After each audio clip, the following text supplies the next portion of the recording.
is not sent to complete you. A soulmate is revealed to the part of you that no longer needs completing. Pause for a moment and let that settle into your awareness. It is a powerful reversal of everything the world teaches us about love. While many are chasing a person, the wise woman is preparing her presence. And it is often in the stillness, when you've stopped searching, stopped forcing, stopped performing, that God gently brings someone into your life. Not with noise, but with quiet certainty. In this stillness, you are no longer hunting love, you are becoming love. And from that place, you don't chase your soulmate, you recognize them. A woman once asked an old monk, "How will I know when I've met the right person?" The monk, silent for a while, finally answered, "When you are no longer needing them to fix what you refuse to heal." And this, although simple, is deeply powerful. Because before love arrives from outside, something profound must awaken from within. In the ancient Shaolin tradition, there is a quiet law that governs connection first. You must become what you seek. You must embody the qualities you long to receive. And not in a performative way, but in an honest, integrated manner. This is the essence of vibrational match. The first way God introduces you to your soulmate without you realizing. It is not a coincidence that people who carry inner peace often find partners who respect their emotional space, nor is it accidental that individuals who carry unresolved chaos tend to draw relationships that mirror that very same instability. Energy precedes interaction.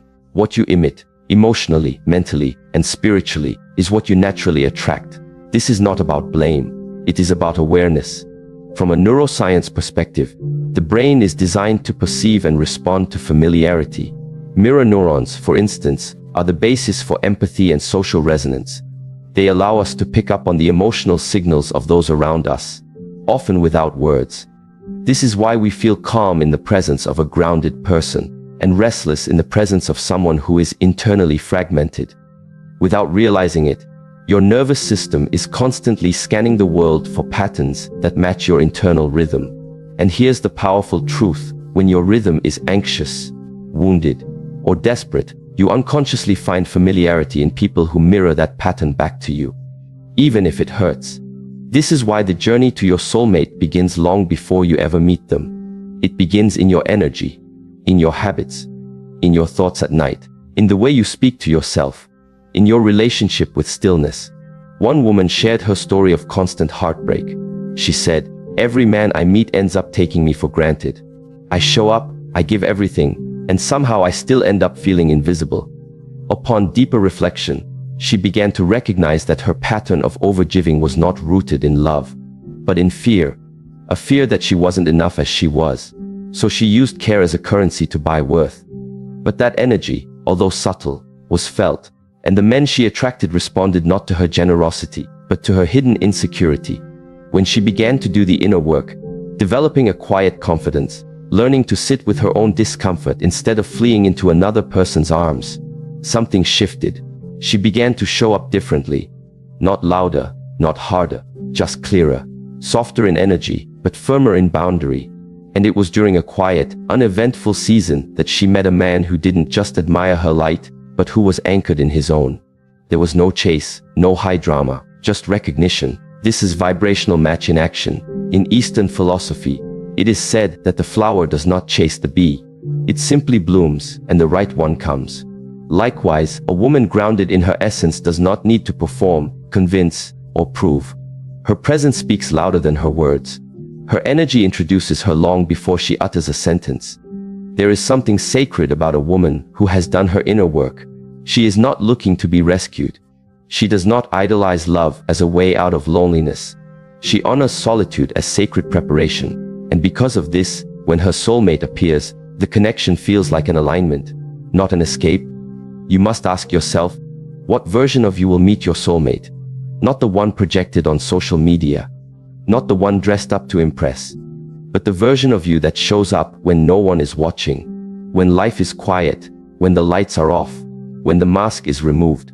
That is the frequency from which your true connections are born. Every person vibrates at a certain emotional frequency, and these frequencies are not hidden, they're embodied. A woman who walks in peace, who knows how to sit with silence, who does not demand but receives, is sending signals that she's emotionally available for a high-value connection. On the other hand, when your energy is tense, clingy, or desperate, often born from unmet emotional wounds, you unconsciously attract people who feed on that kind of disconnection. The goal is not to become perfect. The goal is to become aware. When God is preparing you for your soulmate, He's not just working on your external circumstances. He's realigning your energy, refining your discernment, and teaching you to stop chasing shadows and start cultivating presence. You'll begin to notice this shift when the same people who once excited you begin to feel draining. When the conversations you used to tolerate now feel hollow. When your spirit starts rejecting anything that doesn't mirror the peace you've worked to create inside. This is the first sign that you're approaching vibrational alignment. It's subtle, but it's real. And this brings us to the second way God introduces you to your soulmate without you realizing, through hidden alignments and divine timing, delivered in the most ordinary of rhythms.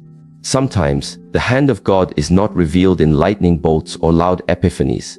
Sometimes it arrives gently, through interrupted plans, unexpected pauses, and the very situations you tried to avoid. A woman may be delayed on her way to work and meet a stranger in a quiet coffee shop. A man might be moved to take a different route home and find himself in a bookstore, drawn into conversation. These are not coincidences. They are appointments. And the more present you become, the more you recognize them. Hidden alignments occur when life reroutes you for something deeper than your understanding. When God introduces your soulmate, He often does so through the very path you resisted. A heartbreak that shattered your illusions. A job you lost that forced you to move cities. A season of solitude that felt like punishment but was actually preparation. In psychology, this is connected to the principle of cognitive reframing, the ability to reinterpret events in ways that reveal meaning rather than just pain. When you shift your interpretation of a detour, you begin to see how what was once perceived as delay was actually divine choreography. A woman once shared how she met her partner during what she called the worst year of her life. She had lost her father, ended a long-term relationship, and moved to a new city for work. She described that year as a season of deep grief and emotional exhaustion. And yet, it was in that very city, during a silent walk in the park, that she met someone who would later become her husband. "I didn't go looking," she said. "I was barely even able to receive anything. But somehow he met me in my rawness, not because I was whole, but because I was real." This is how divine timing often appears. Not when we're ready by our standards, but when we're real by life's standards. Eastern wisdom reminds us that when the student is ready, the teacher appears. In relationships, the same applies. When your spirit is receptive, the right presence enters. Not to teach you who you are, but to remind you of what you've been becoming all along. Hidden alignments are also supported by physiological readiness. When the nervous system is overactivated, driven by fear, scarcity, or desperation, it cannot perceive subtle cues of connection.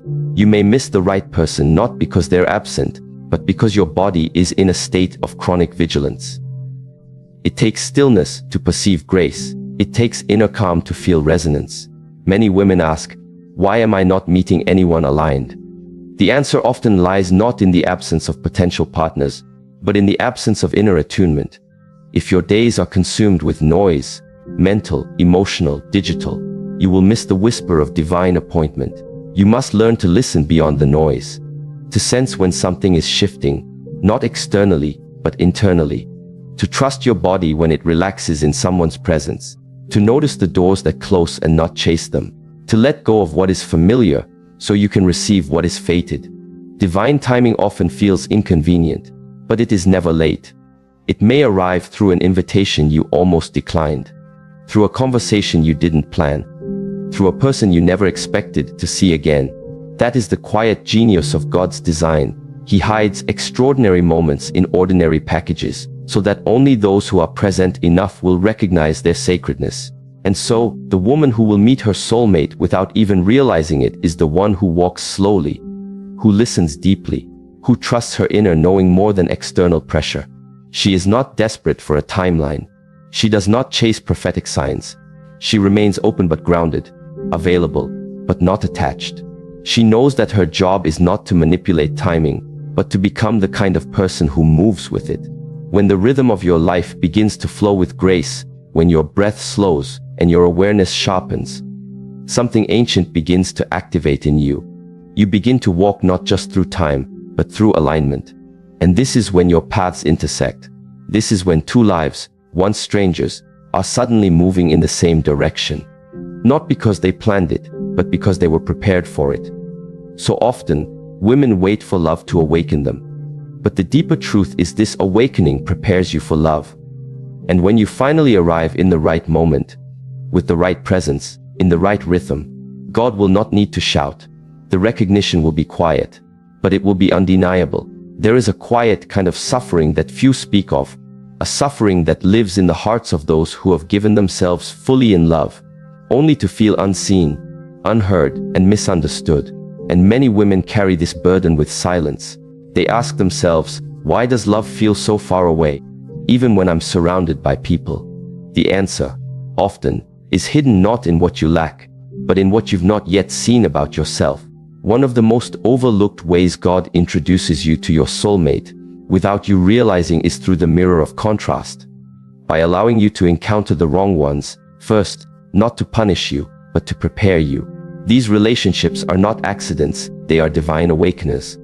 They come into your life to show you where you are still disconnected from yourself, where you still settle, where you still mistake chemistry for compatibility and attachment for love.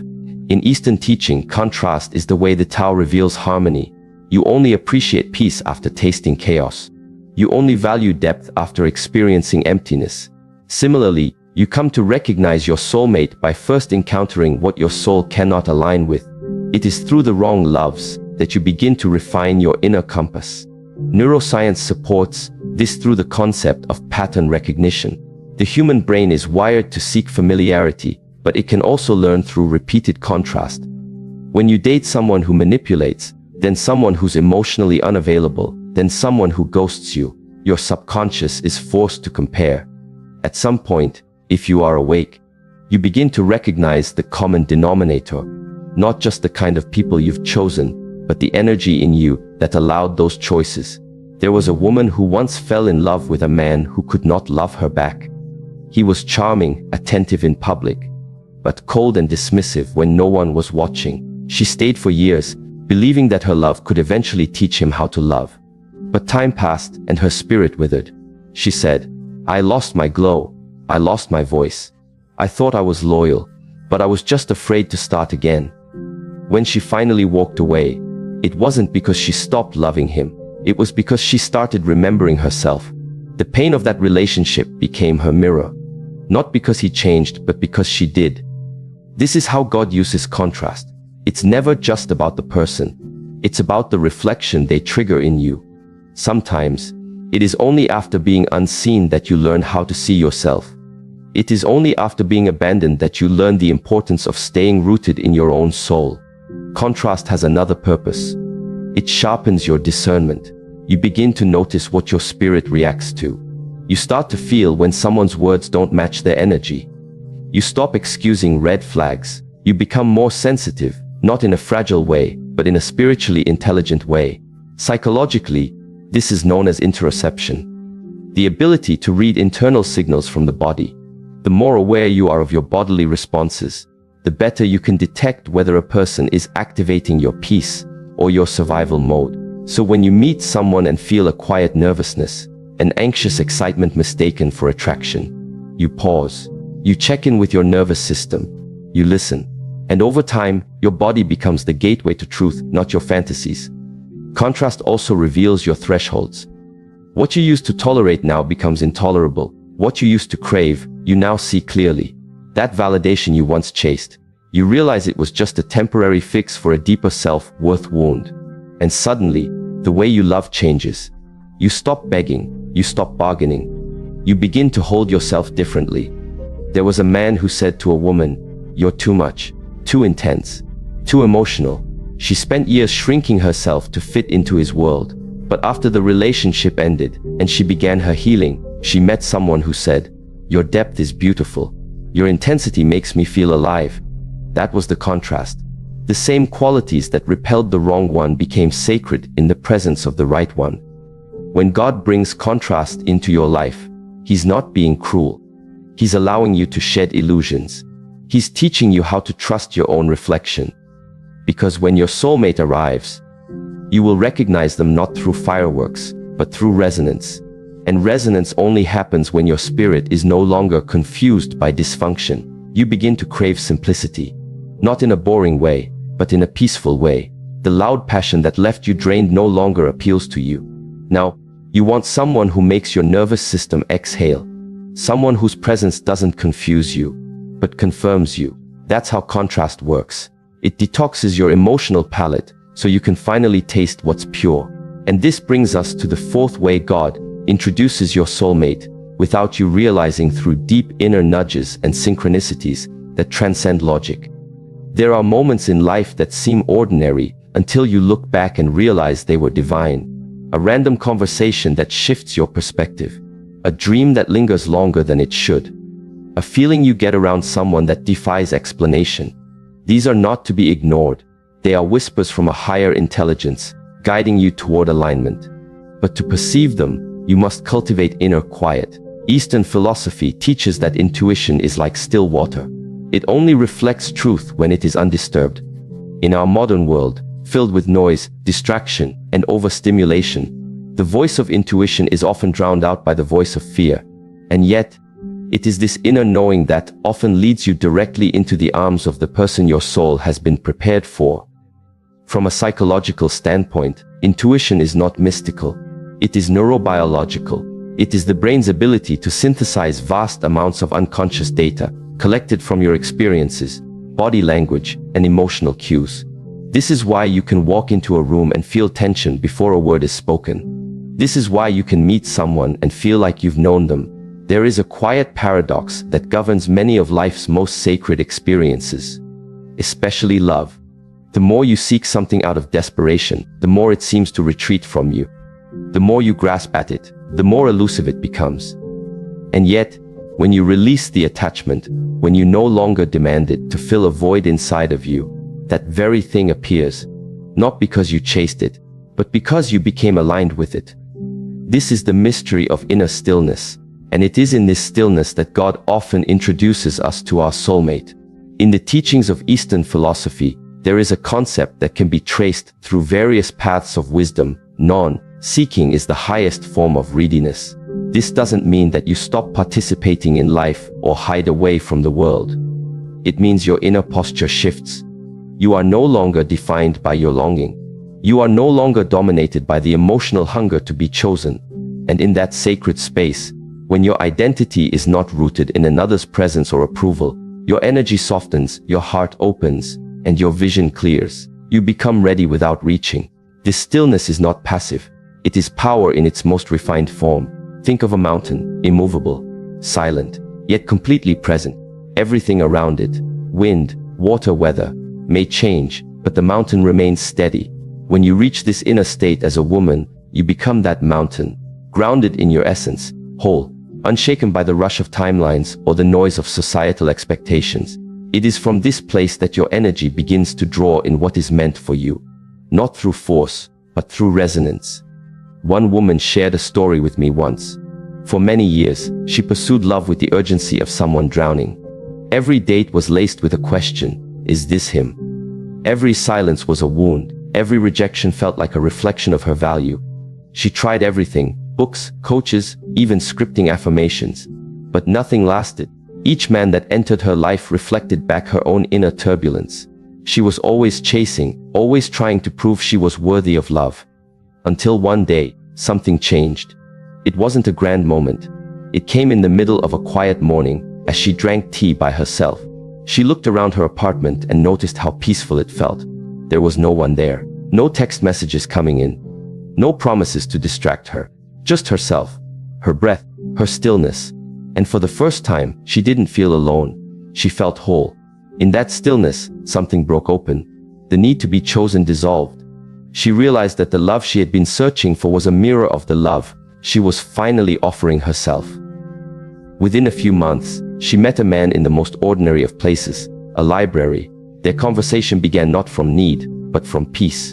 And now, years later, they are still together, not as two halves completing each other, but as two whole beings walking beside each other.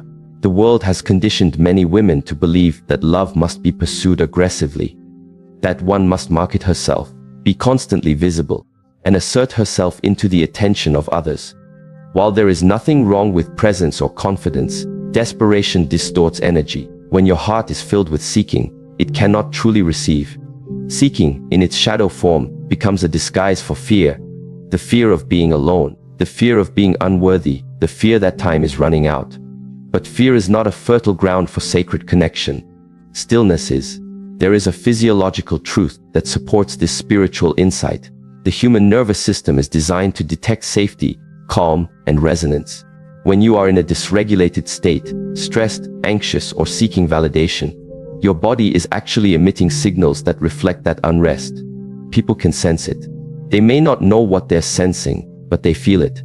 This is what neuroscience calls neuroception, an unconscious detection of safety or threat in others. Now consider what happens when your nervous system is calm, regulated, and content. That calm becomes magnetic. People feel safe around you. They feel drawn to you without knowing why. This is not charisma in the conventional sense, it is presence. So often, the very thing we chase is repelled by the energy we're using to chase it. Love is not something you catch. It is something you awaken to. And awakening requires stillness. When you are still, you begin to notice the signs, the patterns, the nudges from life that were always there, but obscured by your own noise. You notice the person who holds the door and looks at you with steady eyes. You hear the softness in someone's voice when they ask about your day. You become aware of how you feel in someone's presence, not from fantasy, but from embodiment. And from this awareness, recognition arises. In the Tao Te Ching, one of the most profound lines states, "When the student is ready, the teacher appears." In the realm of love, it could be said, "When the soul is ready, the mirror appears." Your soulmate is not found by rushing into experiences or swiping endlessly through profiles with growing disillusionment. Your soulmate is revealed through your stillness. When you have become a clear enough vessel to see not with eyes of desperation, but with eyes of discernment. There is another story I once heard from a woman in her early 50s. After a long marriage that ended painfully, she found herself alone, her children grown, her identity fractured. At first, she tried to get back out there. As her friends encouraged, she joined dating apps, went on blind dates, bought new clothes, dyed her hair. But something felt hollow. It wasn't that the men were unworthy. It was that she was still fragmented. She was still trying to skip the sacred work of healing. So she stopped. She began to walk by the river each morning. She wrote in a journal. She sat with her pain. Instead of trying to erase it, she began practicing Qigong. She moved slower. She listened more. She became intimate with herself. It was during one of these walks, while sitting under a tree in a quiet park, that a man approached her, not with an agenda, but with presence. He asked her about the book she was reading. They spoke for 20 minutes. The next day, they met again and again. There were no games, no masks, no performance. Just stillness meeting stillness. She told me once that he didn't feel like a lightning bolt. He felt like a warm fire. The kind you sit beside for hours, never wanting to leave. That's what true resonance feels like. It's not overwhelming. It's grounding. From a spiritual perspective, this stillness is a form of divine cooperation. You are saying to the universe, I trust your timing. I trust your way. I trust that what is for me cannot miss me, and what is not for me will not stay. That kind of trust makes you less anxious and more aligned. It frees you from the constant calculation of who you must become in order to be loved. And in that freedom, love flows naturally. Practically speaking, cultivating stillness in your daily life doesn't require isolation. It means practicing being before doing. It means spending moments with yourself without distraction. No phone, no scrolling, no noise. It means observing your thoughts without attaching to them. It means breathing slowly before reacting.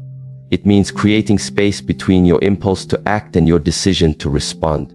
All of this begins to regulate your nervous system and awaken your intuition. When a woman becomes still, her clarity sharpens.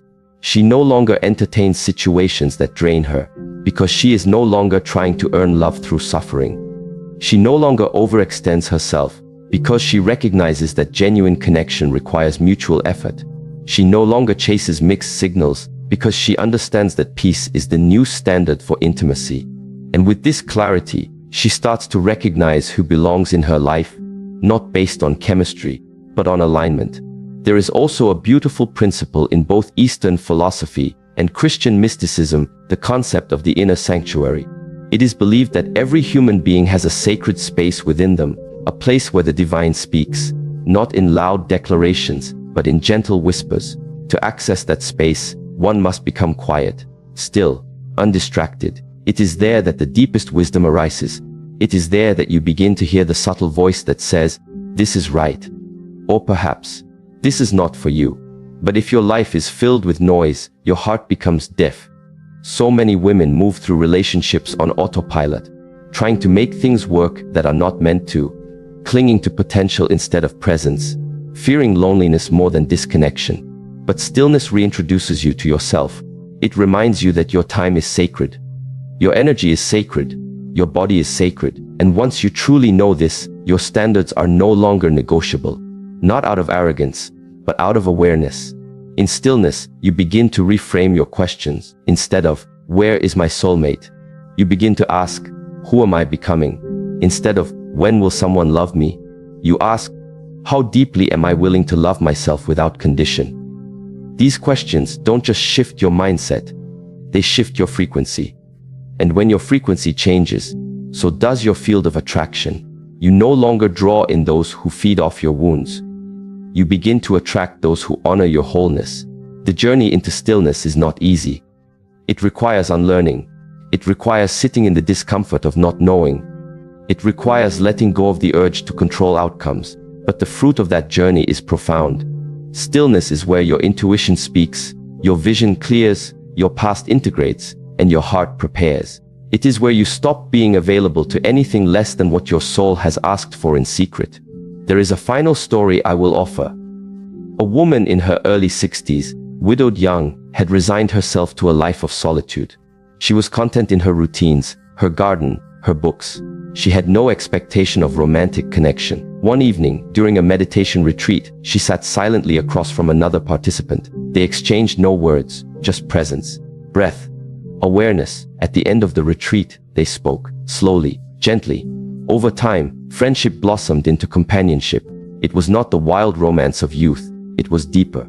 It was the love that comes when two people have cultivated enough stillness to truly see each other. Not through projection, but through presence. And perhaps that is what all true love is. A meeting of two presences, each whole in themselves, each still enough to notice the sacred in the other. When a woman reaches this level of being, she does not need to chase love. She simply walks in her truth. And in that walking, God introduces her to the one who can meet her there.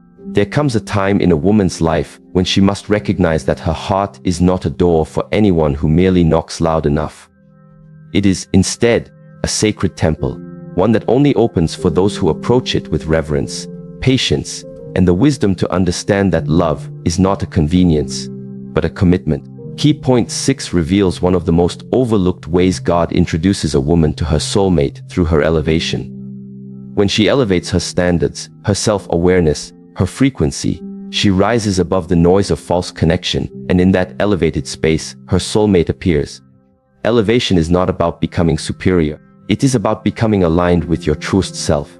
And this alignment changes everything. Many women wonder why the same kind of emotionally unavailable, inconsistent, or immature partners keep showing up in their lives. But the question is not why they show up. The question is, why do they keep getting access? The answer lies in the frequency from which a woman operates. When she is stuck in self-doubt, scarcity, or emotional fatigue, she vibrates at a level that attracts those who confirm that state. But the moment she begins to elevate, mentally, emotionally, spiritually, she no longer operates at the same frequency. She becomes unreachable to the ones who once found easy entry. There's a powerful parable told in many traditions about a woman who climbs a mountain not to conquer it, but to meet herself at the summit.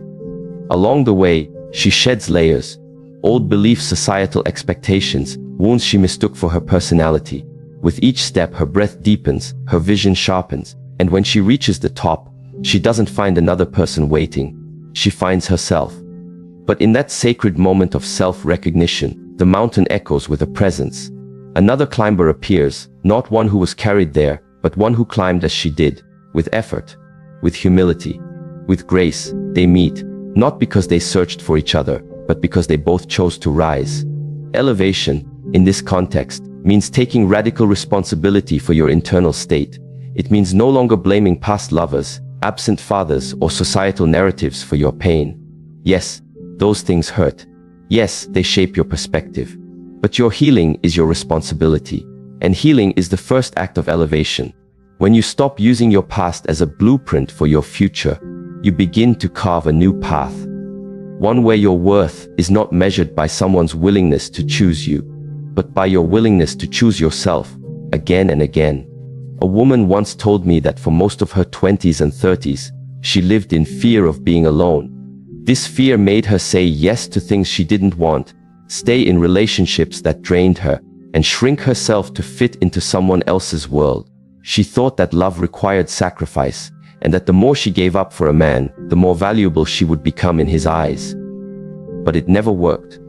The more she gave, the more they took. The more she waited, the more she was delayed. One day, after another painful ending, she stood in front of the mirror and asked a different question. Not, what's wrong with me? But, what have I accepted as normal that is actually self-abandonment? That question changed her life. She stopped dating for validation and started dating herself, buying herself flowers, taking herself on trips, listening to her needs. She learned to say no without guilt and yes without fear. She stopped trying to impress anyone and started to impress herself. Over time, her energy shifted. She no longer tolerated ambiguity. She stopped explaining her worth to people who couldn't see it. And soon enough, the type of men who used to pursue her faded away, not because she was hiding, but because she was no longer within reach. Instead, a new kind of man entered her life, a man who respected her time, cherished her presence, and showed up consistently. He didn't complete her, he matched her. Because she had elevated, he could now meet her where she stood. Shi Heng Yi once said, "Discipline is the bridge between intention and manifestation." When you elevate, you are no longer led by emotion alone. You are guided by intention, and that requires discipline. It's easy to say you want a conscious, emotionally intelligent partner, but are you becoming the kind of woman that such a man would be drawn to? Are you clear about your boundaries, consistent with your self-respect, and committed to your inner growth? If not, you are still operating from the realm of desire, not elevation.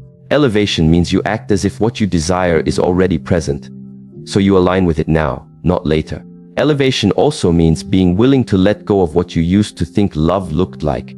Sometimes, the biggest obstacle between a woman and her soulmate is the outdated version of love she refuses to release. She's still chasing a fantasy shaped by childhood dreams, romantic movies, or broken examples from her environment. She wants chemistry without compatibility. She wants passion without peace. But true love, the kind that lasts, is not always loud. Sometimes it is quiet, soft, steady. If you are addicted to chaos, peace will feel boring. But when you elevate, your nervous system begins to heal. And when it heals, it begins to crave what is healthy, not what is familiar. This is why God often introduces your soulmate only after you've outgrown who you used to be. Not because you weren't worthy before, but because you weren't yet ready to recognize or sustain that level of connection. Just as a mountain climber can only breathe easily at higher altitudes once they've acclimated, your soul must be prepared to handle the depth, safety, and intimacy of divine love. And that preparation happens through elevation. Imagine two frequencies on a radio dial. One is crackling with static, full of noise, disconnection, and old programs. The other is clear, strong, and tuned to divine alignment. You cannot receive what's on the second frequency if you refuse to move your dial. Elevation is the movement. You start by asking better questions. Not, why doesn't he love me? But, why am I tolerating this? Not, what can I do to make him stay? But, what do I lose by making space for someone who can't see me?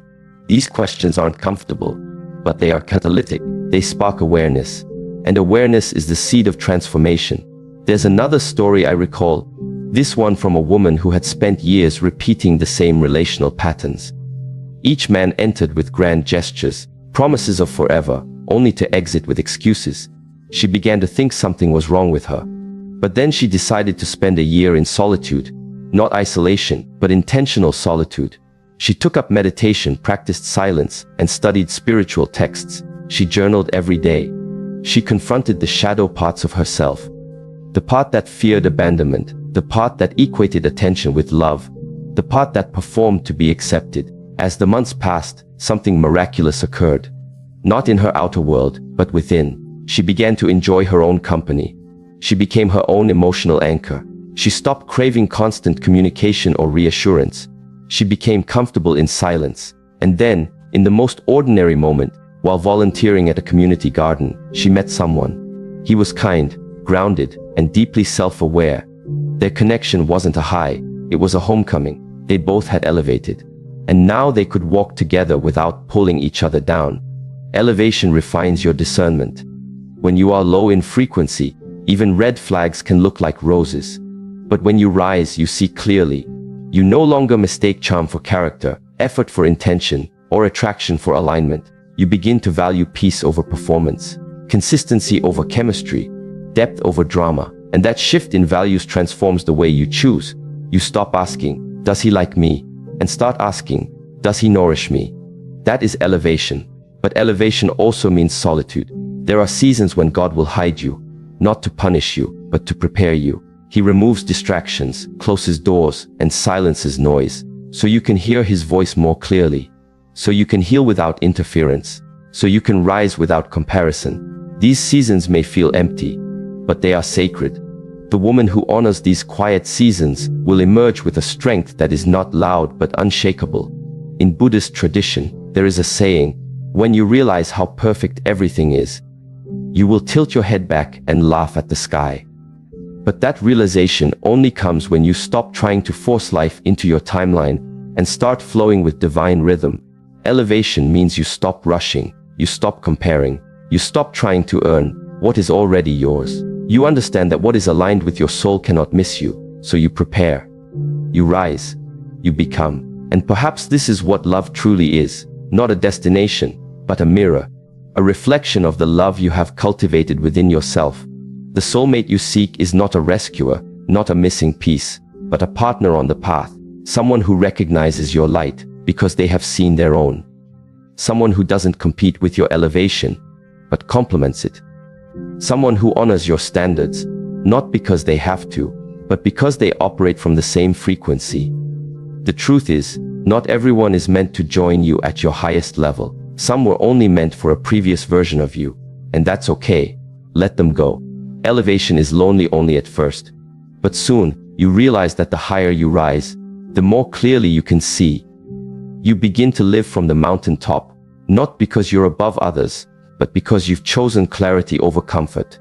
And from that place, you will see him, not the one you imagined, but the one who has also risen, the one who honors your path because he's walked his own, the one who doesn't just say, I love you, but who speaks it through presence, protection, patience.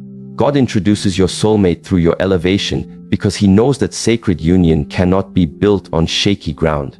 It must be built on the rock of self-awareness, the soil of healing, the foundation of integrity. So he calls you to rise, not so you can find him, but so you can become the woman who can recognize, receive, and walk beside him. When we look at how God introduces a woman to her soulmate, it's never in the way the world teaches, through chasing, striving, or settling. Instead, it's in the quiet moments of alignment, the brave acts of self-respect, the sacred pauses of healing, and the courageous choice to elevate. Your soulmate is not found in the noise of desperation, but revealed in the clarity of self-awareness. He is not summoned by loneliness but by wholeness. He is not drawn to your wounds but to your wisdom. Every moment you spend learning how to sit with yourself, honor your spirit, and walk away from what diminishes you, you are not delaying love. You are preparing for the version of love that mirrors your highest self. This journey is not about finding someone to complete you. It is about becoming someone who no longer abandons herself. It is about realizing that the love you desire is already forming at the level where your soul is being called to rise. So listen to that call. Honor the process. Trust the divine timing. Because when you become the woman who has healed, elevated, and learned how to protect her peace, your soulmate will not be late. He will be right on time. Because your paths were never meant to cross in your brokenness, but to meet in your becoming.